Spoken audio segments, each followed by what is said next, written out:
to bring the 2026 financial plan to a level that we can present to the ratepayers of Boissevain-Morton. Council has completed the first reading of the financial plan, and we will consider any comments from tonight that we receive from this evening. The financial plan will be included on the agenda for the next council meeting for further consideration. So that's how this will go. So I'm going to start by saying that I'm going to ask the CEO, Leo, to go through the financial plan, the slideshow, and the plan itself, the financial plan. So if you would, Leo. Thank you, Judy. First off, if everyone can please ensure their phones are turned off, or if you could please have them on silent, that would be greatly appreciated. So this year, I'm pleased to finally address one of our key strategic priorities, and that's the lagoon. Yahoo! After 10 years, we're finally in a position where we are currently out for construction tender. The tender closes on May 15th, and assuming all is well, awarding the tender will take place 30 days after that. And construction can tentatively begin sometime as early as June this year. This will be a 2-year project, as there are 2 phases required for the new Sager system to be in full operation. We cannot comment much further on the lagoon as it is out for tender, but we will provide more information as soon as we can in the coming weeks. Another important priority for the municipality this year is getting gravel stockpiled for our municipal gravel pit that was acquired in 2025. Involved in the work this year primarily includes site improvements, excavation, and crushing. This strategic investment will have some upfront cost over the first few years, but as the pit is further developed, we anticipate significant savings, roughly $350,000 in annual operating savings. By making this investment, we are changing the narrative for the municipality, and that being historically aggregate inventory poor. More on that a little later on. And finally, we're in year 2 of 3 in relation to the street construction. We received funding in 2025 for street construction on Anderson Drive North, Broadway Street, the 600 block, and in the 500 block for Aikman and South Railway. Investing in urban streets has been a lower priority over the past handful of years, as priority has shifted to much larger projects. But this grant opportunity is a great help getting future development underway and get us back on track. We are in the middle of planning for more regular road work in town. Overall, the municipal at-large mill rate is up 0.395% mils, and overall the municipal taxes are up 3.9%. Important to address that we are doing our very best to ensure taxes are as low as possible and as fair as possible, and all while investing in key infrastructure throughout the municipality.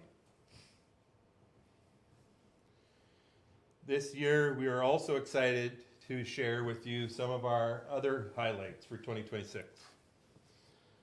This year, we are acquiring land with the focus on recreation. The municipality is at the tail end of subdividing and acquiring just over 21 acres of land from the Ag Society.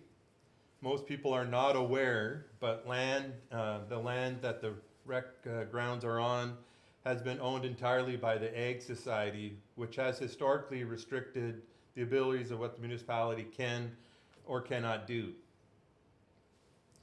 We are starting earthwork and drainage of the campground expansion, and we may add up to 24 camping sites. We have $200,000 of funding secured, and we have another grant pending a decision later this year. So funding will be determined whether the new sites will be fully serviced or unserviced lots for this year. And then another recreation investment is that we're going to properly fix the main parking lot behind Lines 1 Ball Diamond. This parking lot is currently like a swamp bowl, and so whenever it rains, it's an absolute soupy mess. So we're going to be stripping off the black dirt, build it up with a substantial amount of clay, and then dress it up with some gravel afterwards. Another important item, and for the past few years, council has prioritized housing as one of our top priorities. This year includes a preliminary design of a 60-unit supportive housing addition to Cherry Creek Place. It is still in the early stages, but it is an exciting opportunity to continue to invest into housing and for our seniors. And in order to grow for our community, we need to ensure that we are seeing a diverse and well-balanced growth between business, housing, recreation, and our core infrastructure. Additional strategy to encourage growth in our community, council has reviewed and updated our building incentives bylaw. And it has a wide range of changes. Once passed, incentives will assist the development growth opportunities for housing, for commercial, for industry, and new in this bylaw is agricultural incentives for buildings. The bylaw was given first reading at the last council meeting and will be presented at the next regular council meeting for further discussion. Another key highlight this year is we have partnered with the Brandon Immigration Initiative.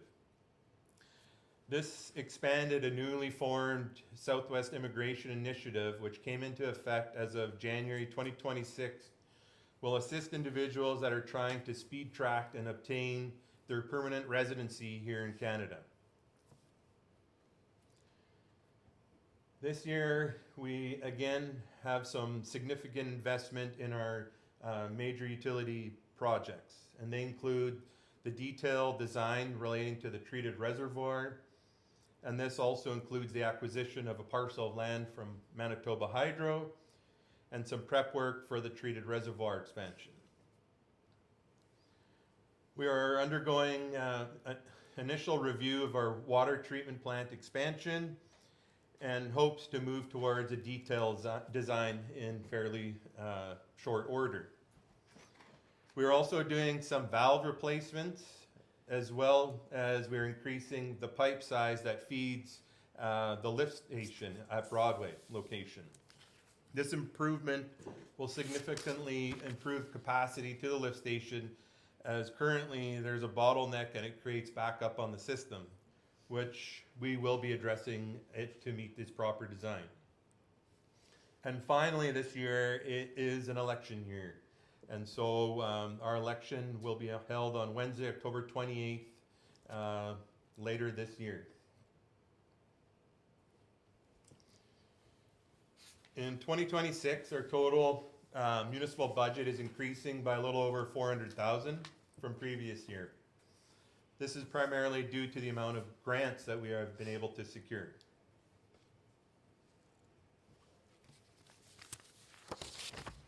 Our total revenue consists of $4.8 million in municipal taxes. School taxes, which is an in and an out, is roughly $3.6 million. Reserve transfers, $1.7 million. And then, of course, our other revenue, which is at also roughly $1.7 million of our total revenue.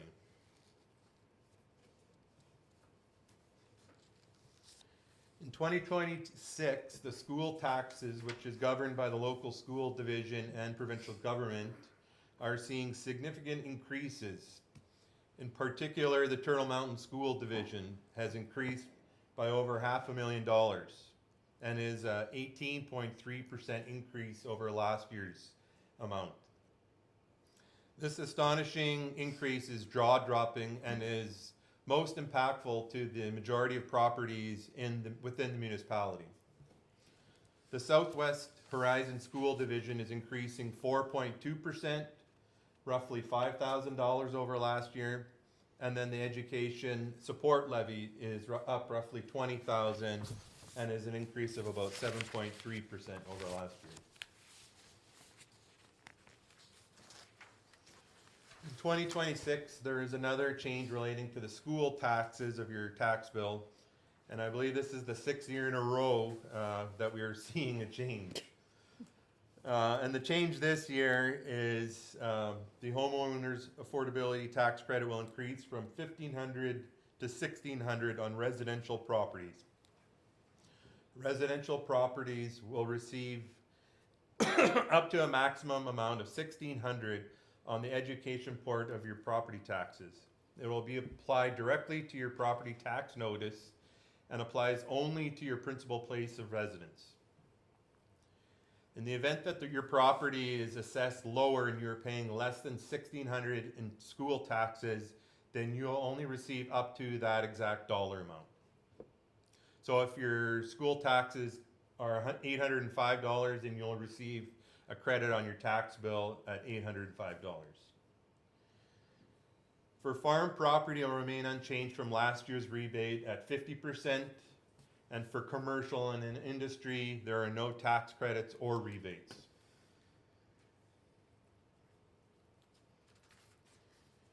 As previously mentioned, on our other revenue is over 1.7 million in 2026. And when you look at our 10-year comparison, we're up over about $1 million since 2017 and roughly 500,000 since 2021. This is thanks to strong leadership and direction from council, along with the core grant writing team that is extremely strategic and highly professional, as well as tightening internal controls by eliminating waste and always looking for different ways to generate revenue. Today, we are able to successfully secure many new grants that we have not previously received. With such positive buzz, we are starting to get regional and as well as provincial recognition. Significant efforts have been made to improve our core services, all while keeping a keen eye on our finances by constantly implementing best value for dollar principles.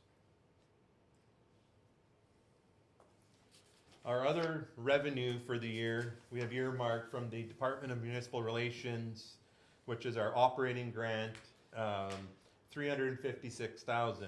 This also includes a second year of 5 commitment for a top-up called the One Manitoba Growth Revenue Fund. From the Department of Justice, we are receiving for policing in the amount of $236,000. From the federal government through the Canada Building Fund, we are receiving $133,000.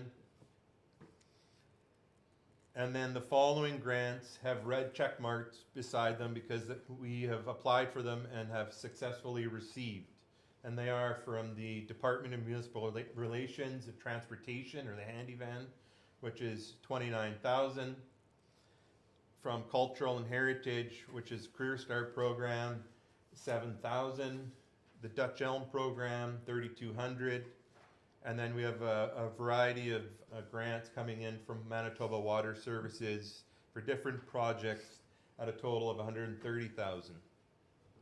And that includes the water plant study, pre-design, as well as the treated reservoir detail design. And then finally, from the Department of Municipal Relations, specifically from the Ground Up program, we are to receive $30,000 of the $100,000 that we received last year for the development of our campground.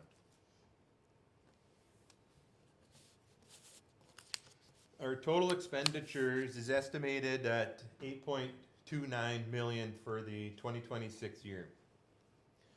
Municipal operating services is at $5 million. Capital is at $1.29 million. Our general reserve allocation is $100,000. Debenture debt charges or payments is $407,000. The Canada Building Fund, $133,000, and then a utility transfer of $1.3 million. And also we have an allowance for tax assets of roughly $5,000.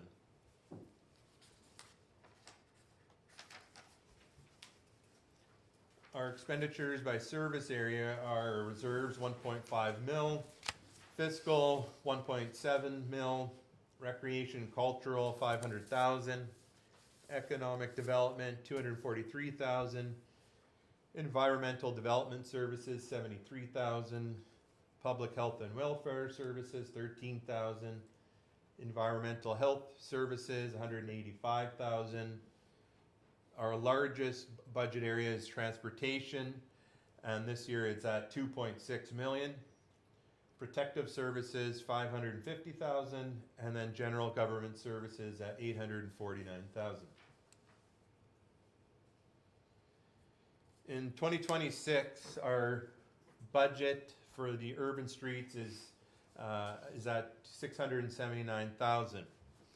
As previously mentioned, we're in year 2 of 3 of the 1.5 million cost share grant we've received to promote residential development through the Manitoba Grow program.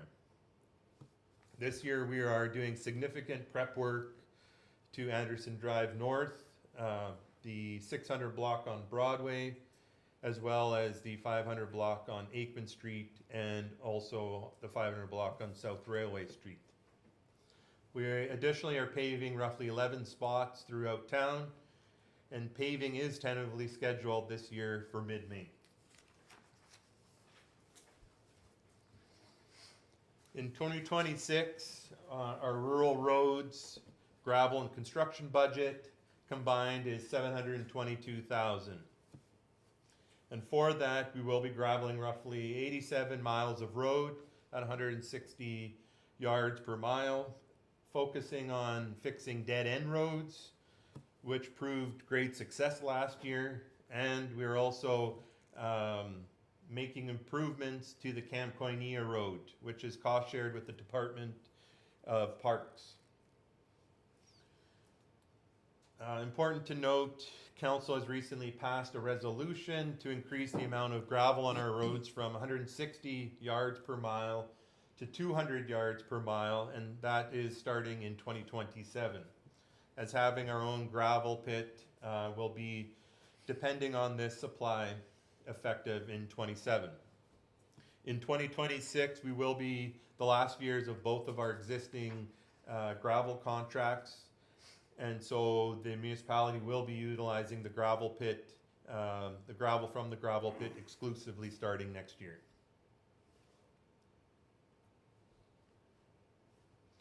So the gravel pit. So historically, the municipality has been aggregate inventory poor. And with constant escalating costs and limited resources to draw from, having our own long-term source of gravel is a game changer. Last year, the municipality was fortunate to jump on the opportunity to purchase the lone gravel pit in our RM. After doing 2 rounds of core sampling, it was determined that we have at least 35 years of gravel supply, which is great news. Upcoming site plans for 26 include moving dirt. Excavating the west floor of gravel is the first step, and then stockpiling it on high ground, and then we'll be crushing it. So it is ready to go for 2027. We have $830,000 allocated towards this work. As some of you are probably already aware, we recently posted that we are looking to acquire some 3/4 inch or larger size rock to add to our crushing. And we have done this to ensure that we maintain a long-term consistency in the quality of our gravel. From our experience, we have found the best results of quality gravel has a higher rock or stone count. Our proposed capital projects for 2026 also include, which I just mentioned, the gravel pit at $830,000, land acquisition at $50,000, which is the second year's payment of 4 to Ag Society pending legal conditions, the campground expansion at $200,000, building machinery and equipment upgrades at $90,000, architecture and planning work for phase 2 of supportive housing, a commitment of $10,000 over 2 years to the Deloraine Regional Airport runway, sidewalks at $39,000, culverts at $37,000. And then on the utility side, we have our lagoon tender and the start of construction. So projected at 1.3 million out of our operating budget this year. The completion of the treated reservoir would be next, and that is so that we're construction tender ready. The planning advancement of the water treatment plant, and this includes 25,000 in engineering, as well as the purchase of land from Manitoba Hydro, which is at 40,000.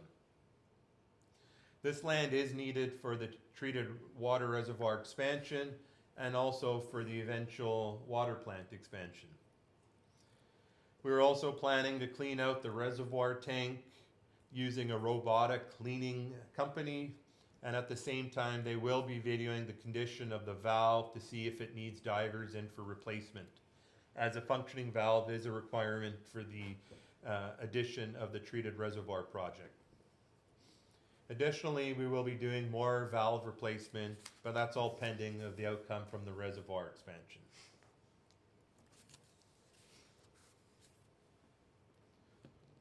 Our reserves include the general reserve, Canada Building Fund reserve, and our utility reserve. Our allocation for the Canada Building Fund is 133,000. And the plan for 26 is to use a portion of it for the gravel pit. And also we do have a balance in the reserve, which will be allocated for the treated reservoir construction project scheduled for 2027.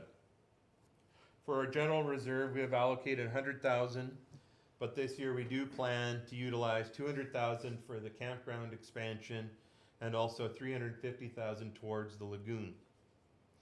We do have a few irons in the fire, and so some other imminent projects will be coming to fruition, so stay tuned. And finally, our utility reserves, we are utilizing 1.3 million of our reserves for the lagoon construction project in 26.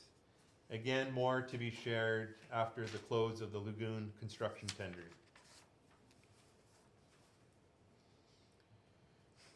Historically, our municipality has had zero or to little monies in our reserves.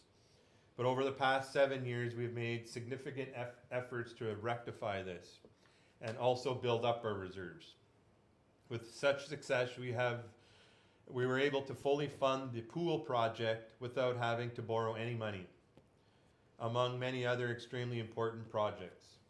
Positive signs for a progressive and growing rural community. In saying that, this year we are pulling money from each of our reserves to support significant development in the RN. And that is led by the lagoon project, the campground expansion, and also the gravel pit development.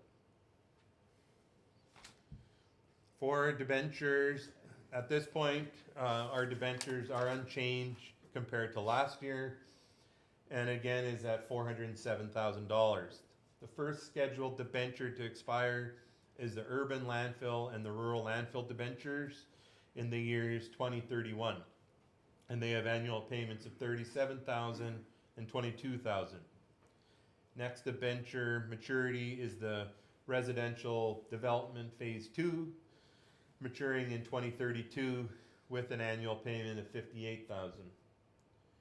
Next, after that, is the recycling center debenture maturing in 2036 with an annual payment of $36,000. Followed by the residential development bylaw 2016, maturing also in 2036, annual payment of $43,000. And finally is our lagoon debenture, which matures in 2043 with an annual payment of $200,000. To note, in the next 6 years, we will have roughly $100,000 in debenture payments coming off the books.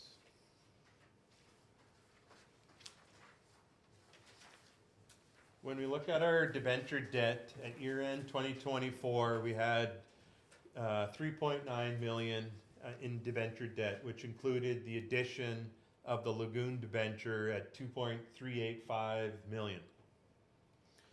Our debenture debt total in 2025 was reduced to 3.67 million, and this year will be further reduced to 3.4 million.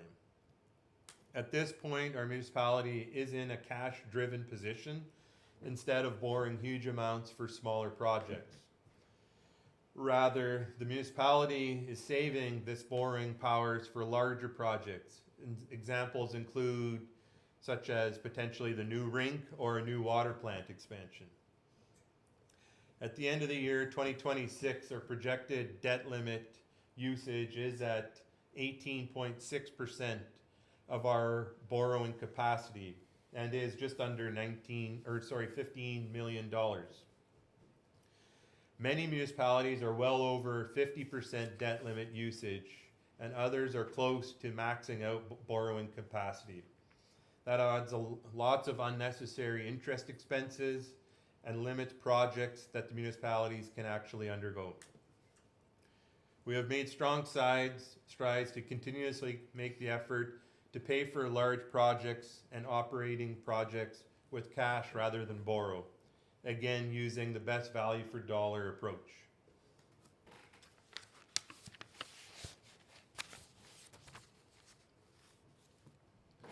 For our special services, we have one special service bylaw, and this bylaw was passed in 2024-03. This bylaw includes 3 components: protection services, all on residential, commercial, and institutional properties in the entire municipality, at 50% per parcel, 50% assessment based.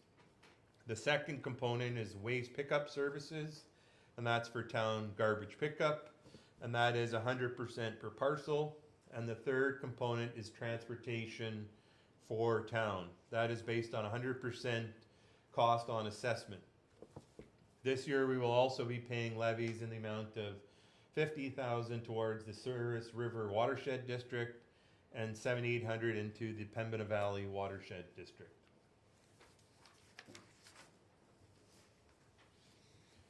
Before we go into our tax impact for the year, I wanted to provide an update on the utility side of things. As previously mentioned, we're finally have gone to construction tender for our lagoon, and it is closing on May the 15th. Currently, we have ISIP funding in place, and our share of the anticipated $9 million project is roughly $2.3 million. Next priority is finalizing the detailed design of the treated water reservoir expansion. Back in 2009, we lost critical treated water storage capacity with the water towers going offline. And this capacity was never replaced, adding lots of stress to our system. Fortunately, we have received funding through SHIF for this project. More on this project later in the coming months. Next, we are partway through the completion of the water plan study and now moving towards a pre-design and eventually the detailed design of the water plant expansion. This strategy puts us in a position that we are shovel ready for grants, so it is very important. Next, we were approved for a 5.5% water rate application through the PUB, and that was through the simplified rate application. This rate has already been added to your last water billing. Next, we are cleaning out the existing reservoir tank and continuing our valve replacement program. As previously mentioned, we are doing upgrades to the Broadway lift station. And finally, we're planning to install a lift station and infrastructure in around the former outdoor rink area for the purpose of residential development. Again, we have been approved for funding, but more on that in the coming months when we have more information to share. For our utility income statement, our total budget is just over $4.3 million. On the revenue side, the total water consumption sales is projected at $741,000, penalties and rentals at $20,000, And then grants, projected grants at 2.2 million, and this is primarily for the lagoon project. And then transfers at roughly 1.3 million. On the expenditures side, the total water supply costs are projected at 570,000 this year, sewage at 110,000, debenture debt charges 208,000. Lagoon Phase 1 construction costs estimated at 3.2 million. And then next we have some capital and maintenance upgrades at about 190,000. And finally our utility reserve at 75,000. So for the tax impact, we have 4 examples before you, and that shows the changes from 2025 to 2026. So in the first example on the top left is the urban residential property assessed at 200,000. So last year, the municipal portion of taxes was 2,300. This year, factoring in the tax impact, this property will receive a municipal tax increase of about $28. For this property, the school taxes, they receive the full credit, and so there's no school taxes to be paid on this property. So overall, the tax bill in 2026 is $2,331.87. If you look at the example beneath it, the rural residential property assessed at 300,000. So here in 2025, the municipal taxes was $2,353, and in 2026, an increase of about $68, so about $2,421. A little different for the school tax. School tax in 2025, they would have paid about $34, and this year a jump of about $122 in school taxes. So that property is seeing $190 tax bill increase, with about 2/3 of it being the school taxes. Overall, the tax bill will increase to $2,579.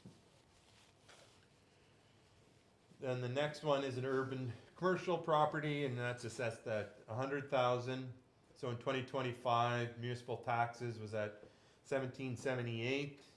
With the tax increase, they're looking at about $23 increase. School taxes, again, much different story for commercial. School taxes in 2025 would have paid $1,081, and this year they're going to be increasing by almost $250 up to $1,327. So of that $269 total tax bill increase, $246 of it is the school taxes. And finally, for a rural farm, assessed at 400,000. Municipal taxes in 2025 would have been $1,660, and an increase with the municipal tax portion would be about $47 this year. School taxes last year on this property would have been $591, and in 2026 an increase of about $85. So the total tax bill change is about $132 on a farm property, with again about 2/3 of it being school taxes. So that property would have seen a tax bill increase to $2,384. And finally, I'll conclude the presentation by going through 2 examples of the tax impact and what you're paying for in 2026. So the first one on the left side is an urban residential property assessed at 200,000. So of that tax bill of $2,331.87, they would have paid $238 towards general government services, $154 towards protected services, transportation $740, environmental health services $52, public health and welfare $4, environmental development $20, economic development services $68, Rec and cultural services, $139, and then fiscal services, $914. For the second example is a rural farm, again at 400,000. So this property is paying $23.87 in 2026.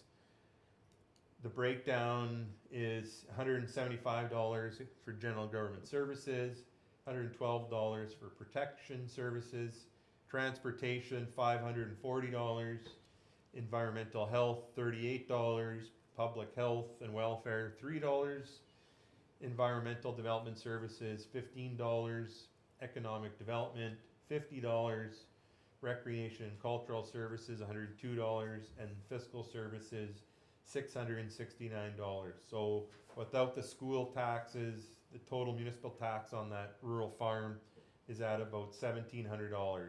And then the school taxes on a farm property is $676.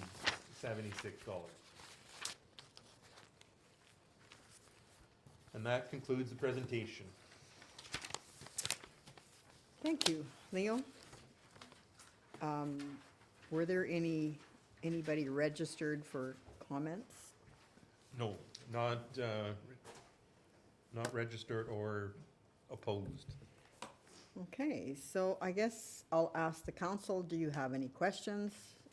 I really believe Leo does a really good job of putting this budget forward and making it everyone should be able to understand it, and there should be no surprises from the budget. So, did any of you as a council have any questions regarding this budget?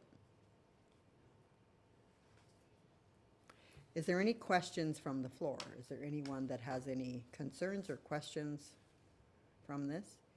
I do believe it is, I believe, Leo, you put a lot of time into it, and I believe it really makes sense when it comes out, so thank you for doing that. No questions from the floor? So this is the final opportunity for any comments. Do I have any comments from the council? Just that I think we need to go after the Department of Justice. Like our policing costs are $550,000 and they're only giving us $236. And I would say, are we getting $500,000 worth of service? Probably not, but it's just something maybe we need to keep on the top of and talk to Justice about, because it's a huge ticket item with very little service. So just saying, we need to keep on that. True enough. Okay. Anyone else? Is that a negotiable thing? Pardon me? Well, Is that a negotiable? It isn't. it would be lobbied, like we'd have to You- lobby you- the provincial government for more money. You'd have to. Or feds. You'd have to go through our AMM, which is what the municipalities, and they lobby the provincial government for that. But other things you can do is keep track of how many policing we have. Are they all there? Because right now, I believe we're short some. So we need to. Yeah, that's right. Well, we need to keep track of that, because when the bill comes in, we can say to them, I believe we were down 2 staff, or I believe we were down 3 staff. So they need to then make sure that that staff is up to par, or take it off our bill. I see. Yeah, it is by an individual, like how many officers we have in our area. I don't know if it's just me, but I've noticed more presence than over last year. Yes.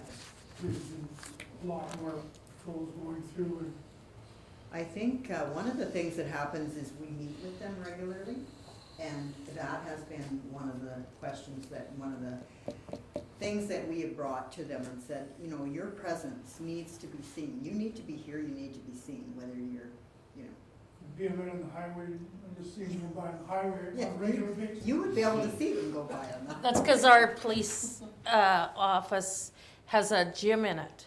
Yeah. So they turn the cells into a gym for them to work out. So many officers come and work out here. Not necessarily patrolling, but they're working out. So they're on the road between here and So, there. Yeah, But if they're around. but they're visible. That's They're all you have coming. to do, save one sitting on, and filling up for regular basis. and Yeah. It's just a presence, sometimes they don't have to do anything, just be there. Any other questions? Judy. The Yeah. one thing I noticed about the sale of lots, from last year, you were at 7,372, and then on the budget, you got 75,000. Is there, that's what you're figuring with the incentives they're gonna do, is increase the lot sales? Actually, no, we already sold 3 lots this year. Oh, okay. So, yeah, that's kind of where So that. that Well, I helps. just, yeah. It's a real number. It's real. It's easier to budget when we've already done that. Yeah. Yeah, no, we did sell 3 in the new development, so that really makes a big Good difference. catch, though, yeah. Yeah, good catch, Quite yeah. an increase in that. Yeah. so that's- You had a question? Well, just a query. You've made a few references to the school board as something as the bad guy here tonight. I just wondered if council would like any background or any figures that might help you sort of come to grips or understand the dilemmas that school board had this year. I understand, and we had a really good write-up in our local paper, by the way, that explained the need for busing, the need for increased bus routes and so on.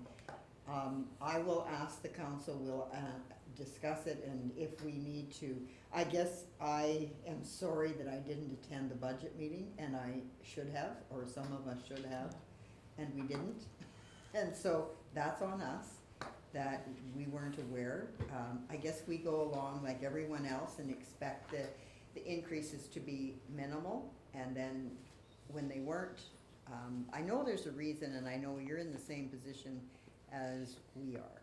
Like, there's expenditures out there, and because our area is growing, it's starting to grow, and it's starting to, that makes it harder, because you're not getting extra funding, and I understand that.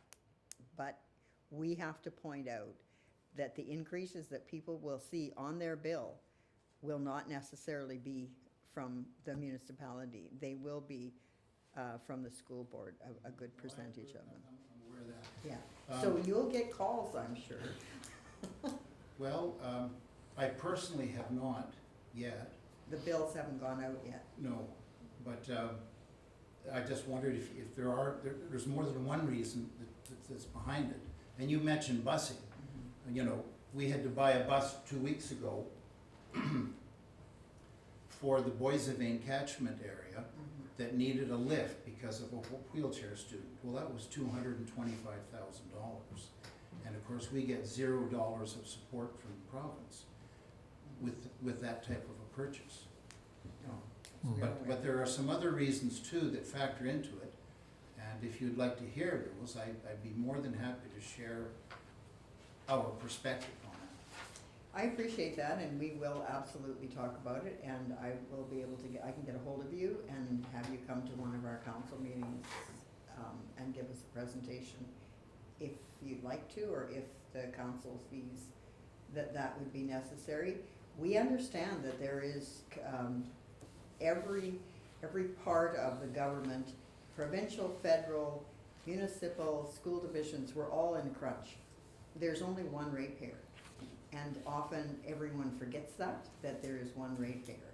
And so when you see an increase of that amount, it is alarming. Brandon was in trouble. They had an increase of double digits as well. It becomes really alarming for ratepayers. So I will certainly talk to the council. We'll discuss it at our next meeting. And if they deem fit, we will absolutely call someone to. If we were to keep our increase to a single digit, we would have to let go 12 teachers from Turtle Mountain, and 5 of those would come from this community. We're aware, but we wanted to point out that the billing, that's the problem. You don't put your own bills out.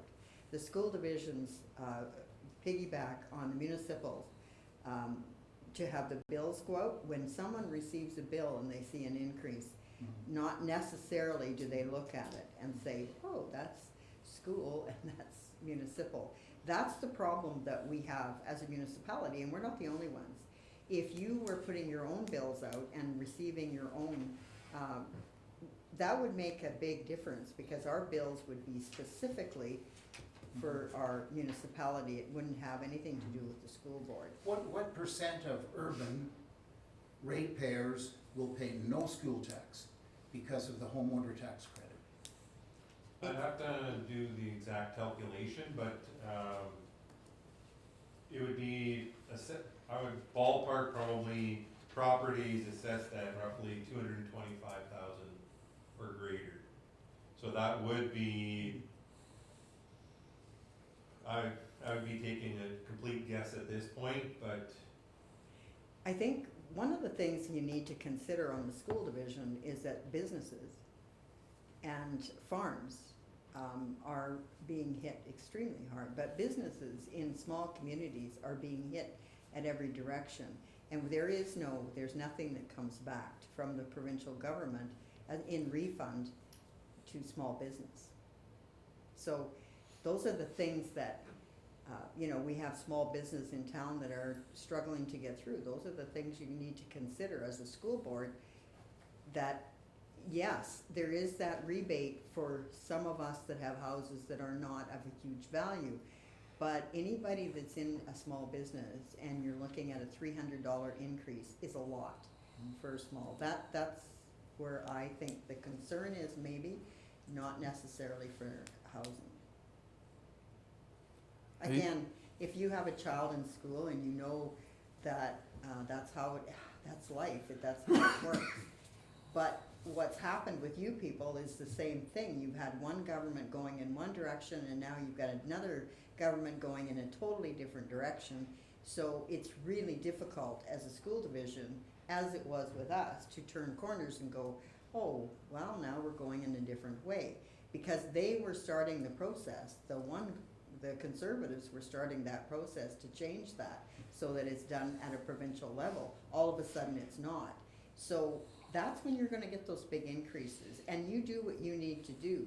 But we will also do what we need to do, and that's point out that when you get the bill, this is our bill and that's your bill, right? So when the bills come out, people here will know what's what. That's how we've always done it, and we'll continue to do it. But we will get back to you if there is a need for, it's after the fact, we can't change anything, so. No, I just thought that it might offer some understanding if I gave you a few of the impacts of Right, provincial funding on us. I know. Is it provincial negotiations now? It is, and that's the number one driver of our expense. Yes, right. As you probably all know, every teacher in Manitoba is now under one contract Yeah, that was that's a initiated, problem. and that was established by the Pallister government. Yeah, And we have lost control of our negotiations. We can't talk to our teachers. So all the increases are set elsewhere, yes, but we have to find the money to pay for it. yeah. Well, I would hope that the school boards are lobbying the provincial government, Oh, because no. when you are making that kind of a decision to raise your taxes, your portion of it, 18%, there should be some lobbying done. Yes. And it should not be just the municipality lobbying.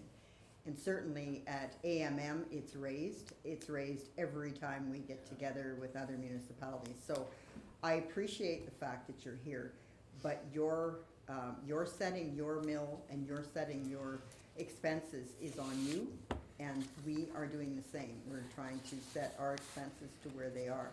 So, yeah, I mean, it would be really good if you guys would do the billing and it would be separate from ours. But when it comes out on one bill, we're gonna make it very clear who's paying what, Perfectly legit, yeah. okay? Anything else from anyone? If not, then I will close this meeting. I will adjourn the hearing. Thank you.